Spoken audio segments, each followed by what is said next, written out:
Hi friends, എല്ലാവർക്കും സുരഭി കിച്ചണിലേക്ക് വീണ്ടും സ്വാഗതം. ഇന്ന് ഞാൻ വന്നിരിക്കുന്നത് ഒരു സ്പെഷ്യൽ ഫിഷ് ഫ്രൈ ആയിട്ടാണ്. ഈ മീൻ അയലയാണ്. അപ്പോൾ അയല സാധാരണ പൊരിക്കുന്ന രീതി ഞാൻ മുന്നേ പോസ്റ്റ് ചെയ്തിട്ടുണ്ട്. ഇത് വേറൊരു രീതിയിലാണ് പൊരിക്കുന്നത്, കണ്ടുനോക്കാം. അപ്പോൾ നമുക്ക് സ്റ്റാർട്ട് ചെയ്യാം. ഇവിടെ 2 അയല എടുത്ത് വെച്ചിട്ടുണ്ട്. ഇത് ക്ലീൻ ചെയ്തെടുത്ത അയലയാണ്. ഇതിനെ ക്ലീൻ ചെയ്തതിന് ശേഷം ചെറുതായിട്ട് വരയൊക്കെ ഇട്ടിട്ടുണ്ട്. ഇനി ഈ ഫ്രൈയുടെ ഒരു പ്രത്യേകത എന്ന് പറയുന്നത് നമ്മൾ മുള്ള് കളഞ്ഞിട്ടാണ് ഇത് ഫ്രൈ ചെയ്യുന്നത്. അപ്പോൾ ഈ അയിലയെ ഞാൻ പകുതിയാക്കിയിട്ട് ഇതിൻ്റെ മുള്ളൊക്കെ കളഞ്ഞിട്ടാണ് ഇരിക്കുന്നത്. ഈ രീതിയിൽ ഫ്രൈ ചെയ്ത് കൊടുക്കുന്നതിന് മീൻ ഇങ്ങനെയാണ് കട്ട് ചെയ്യേണ്ടത്. അപ്പോൾ നമുക്ക് ഇതിലേക്ക് ആവശ്യത്തിന് മസാലയൊക്കെ ഒന്ന് ചേർത്ത് കൊടുക്കാം. ഇവിടെ ഈ മീനിന് ആവശ്യമായ പൊടികളൊക്കെ എടുത്ത് വെച്ചിട്ടുണ്ട്. ആവശ്യത്തിന് ഉപ്പ്, പിന്നെ ഒരു 1/4 ടീസ്പൂൺ മഞ്ഞൾപ്പൊടി, 1 ടേബിൾ സ്പൂൺ കുറച്ചധികവും എടുത്തിട്ടുണ്ട് മുളക് പൊടി. അപ്പോൾ നമുക്ക് ഇതൊക്കെ ഒന്ന് മിക്സ് ചെയ്തെടുക്കാം. നമുക്ക് ഈ പാത്രത്തിൽ തന്നെ ഈ പൊടികളൊക്കെ ഒന്ന് ഇട്ട് കൊടുക്കാം. എന്നിട്ട് ഇതിൽ നിന്ന് തന്നെ നന്നായിട്ട് മിക്സ് ചെയ്തതിന് ശേഷം നമുക്ക് മീനിലേക്ക് ചേർത്ത് കൊടുക്കാം. അപ്പോൾ ഇതൊന്ന് മിക്സ് ചെയ്യാൻ ഞാൻ വളരെ കുറച്ച് വെള്ളം ആഡ് ചെയ്യുന്നുണ്ട്.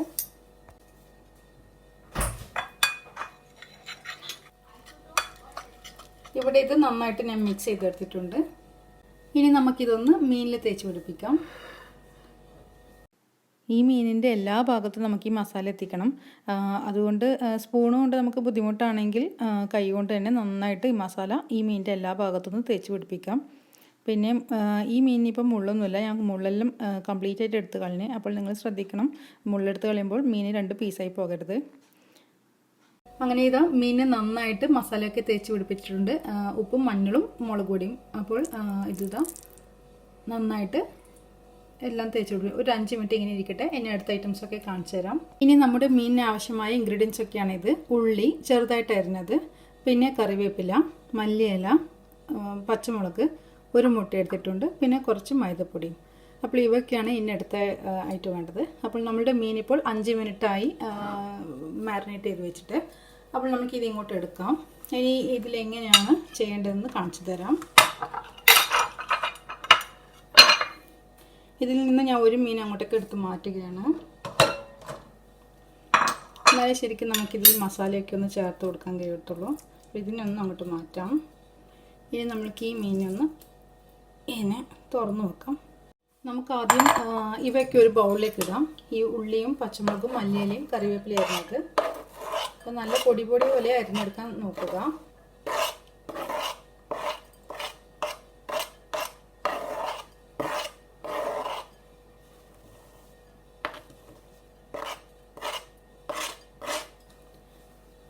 ഇത് നന്നായിട്ടൊന്ന് മിക്സ് ചെയ്യാം.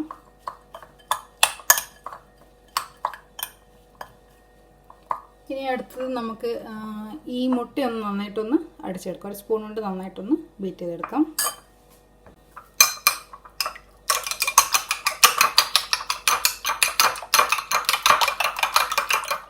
അങ്ങനെ മുട്ട ഇവിടെ നന്നായിട്ട് സ്പൂണിനൊക്കെ നന്നായിട്ടൊന്ന് ബീറ്റ് ചെയ്തെടുത്തിട്ടുണ്ട്. ഇനി നമുക്ക് ഈ മീൻ എങ്ങനെ അത് തേച്ച് പിടിപ്പിക്കാൻ നോക്കാം.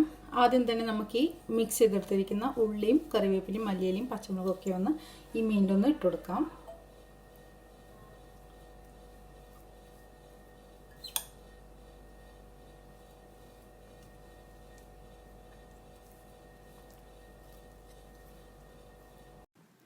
ഇതിൽ ചേർക്കുന്ന ഉള്ളിയൊക്കെ നമ്മൾ ഫ്രൈ ചെയ്യുന്ന സമയത്ത് വീഴാതിരിക്കാൻ വേണ്ടി ശ്രദ്ധിക്കണം. അതുകൊണ്ട് നന്നായിട്ടൊന്ന് പ്രസ് ചെയ്ത് കൊടുക്കണം.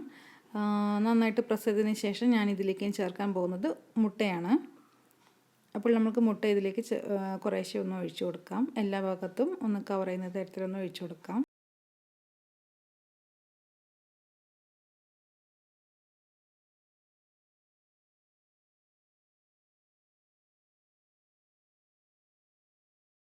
അങ്ങനെ എല്ലാ ഭാഗത്തും മുട്ട തേച്ചതിന് ശേഷം നമ്മൾക്ക് ഇതിലേക്ക് മൈദപ്പൊടി ചേർത്ത് കൊടുക്കാം.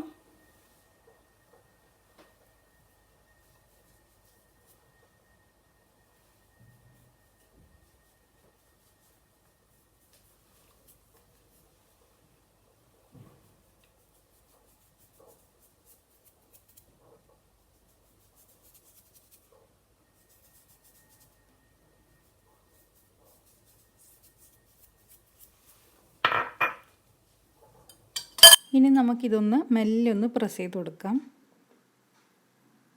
ഇനി ഇതാ നമ്മുടെ മീൻ ഇവിടെ റെഡി ആയിട്ടുണ്ട്. എല്ലാ മസാലകളും ചേർത്തിട്ടുണ്ട്. ആദ്യം ഉപ്പും മഞ്ഞളും മുളകും ചേർത്ത മീനിൻ്റെ മേലെ നമ്മൾ ഉള്ളിയൊക്കെ ചേർത്തു.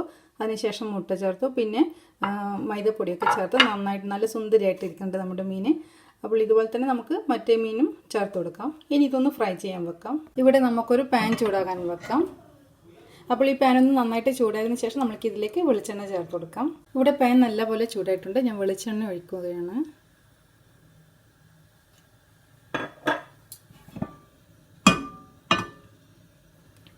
ഇനി ഇതിലേക്ക് നമ്മുടെ മീൻ വെച്ച് കൊടുക്കാം.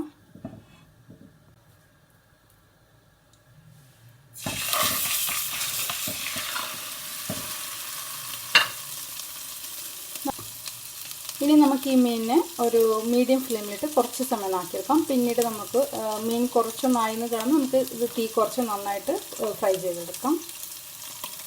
ഈ മീനിന് പുരട്ടിയ കുറച്ച് മസാല ഈ പ്ലേറ്റിലുണ്ട്. അത് ഞാൻ ഈ മീനിൻ്റെ മുകളിലേക്ക് ആക്കുകയാണ്.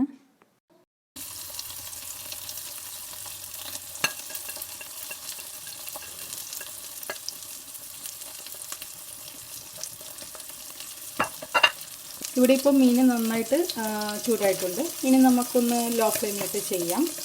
ഒരു സൈഡ് ആയതിനു ശേഷം മറു സൈഡ് കൂടി ആക്കിയെടുക്കാം.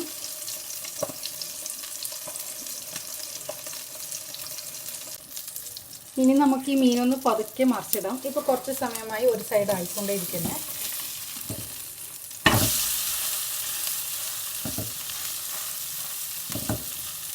ഇനി ഈ ഒരു ഭാഗവും കൂടി നന്നായിട്ടൊന്ന് ഫ്രൈ ആയി വരട്ടെ. നമ്മൾക്കൊന്ന് വെയിറ്റ് ചെയ്യാം.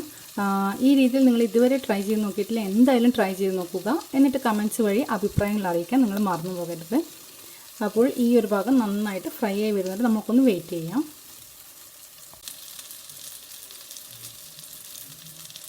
ഈ മീനൊന്ന് ഫ്രൈ ആയി വരുമ്പോഴേക്കും നമുക്ക് അടുത്ത മീനൊന്നും ഉള്ളിയും മുട്ടയും മൈദപ്പൊടിയും ഒക്കെ ഒന്ന് ചേർത്ത് കൊടുക്കാം. ഇനി നിങ്ങൾക്ക് മീൻ പെട്ടെന്നായി കിട്ടണമെന്നുണ്ടെങ്കിൽ മീഡിയം ഫ്ലെയിമിലിട്ട് ചെയ്യാം. എന്നാലും ശ്രദ്ധിച്ചാൽ മതി മീൻ കരിഞ്ഞു പോകാതെ. ഇവിടെ ഇപ്പോൾ നമ്മുടെ മീൻ കുറച്ച് സമയം ആയിക്കൊണ്ടിരിക്കുന്നു. ഞാൻ ഇത് തീ ഓഫ് ചെയ്ത് വാങ്ങി വെക്കുകയാണ്. അപ്പോൾ നമ്മുടെ ഫ്രൈ ഇവിടെ റെഡി ആയിട്ടുണ്ട്. അങ്ങനെ ഞാൻ ആ മീനെ ഒരു പ്ലേറ്റിലേക്ക് മാറ്റിയിട്ടുണ്ട്. ഇനി നമുക്ക് അടുത്ത മീനും അതുപോലെ ഒന്ന് ഫ്രൈ ചെയ്തെടുക്കാം. ഒരു സൈഡ് നന്നായിട്ടായതിനു ശേഷം മറു സൈഡ് കൂടി ആക്കിയെടുക്കാം. രണ്ട് ഭാഗവും നല്ലപോലെ ഫ്രൈ ചെയ്തതിന് ശേഷം നമ്മൾക്കിത് ഇങ്ങോട്ട് വാങ്ങാം. അങ്ങനെ ഈ മീനും കൂടി റെഡി ആയിട്ടുണ്ട്. നമ്മൾ ഈ അയിലയൊക്കെ സാധാരണ രീതിയിലേക്കും ഫ്രൈ ചെയ്ത് കഴിക്കാറ്. സാധാരണ രീതിയിലുള്ള ഫ്രൈ മെത്തേഡ് ഞാൻ ഓൾറെഡി ചാനലിൽ പോസ്റ്റ് ചെയ്തിട്ടുണ്ട്. അപ്പോൾ അതിൽ നിന്നൊരു വ്യത്യസ്തമല്ലേ ഇതുപോലെയൊക്കെ ഒന്ന് ട്രൈ ചെയ്യുന്നത്. ഈ രീതി എനിക്ക് പറഞ്ഞു തന്നത് എൻ്റെ ഹസ്ബൻഡിൻ്റെ അമ്മയാണ്. അപ്പോൾ നിങ്ങളെല്ലാവരും ഇതൊന്ന് ട്രൈ ചെയ്ത് നോക്കിയിട്ട് അഭിപ്രായങ്ങൾ അറിയിക്കാൻ മറന്നു പോകരുത്. അപ്പോൾ നമ്മൾക്ക് വീണ്ടും ഇതുപോലുള്ള പുതിയ പുതിയ റെസിപ്പീസുമായി ഞാൻ വരുന്നതായിരിക്കും. താങ്ക്